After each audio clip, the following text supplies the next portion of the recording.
Here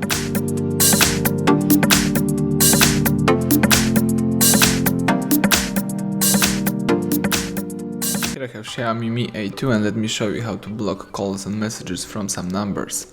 So at the very beginning, let's open the phone dialer right here. Let's use more key, choose settings, and from the following options let's choose blocked numbers.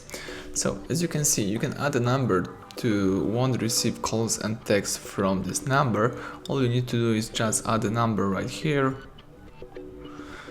So you need to just choose some number, tap block, and that's it. This number will be blocked. If you would like to remove the number from a blacklist, let's use this key, tap unblock, and that's it. So everything went well. Thank you for watching. Please subscribe our channel, leave thumbs up under the video.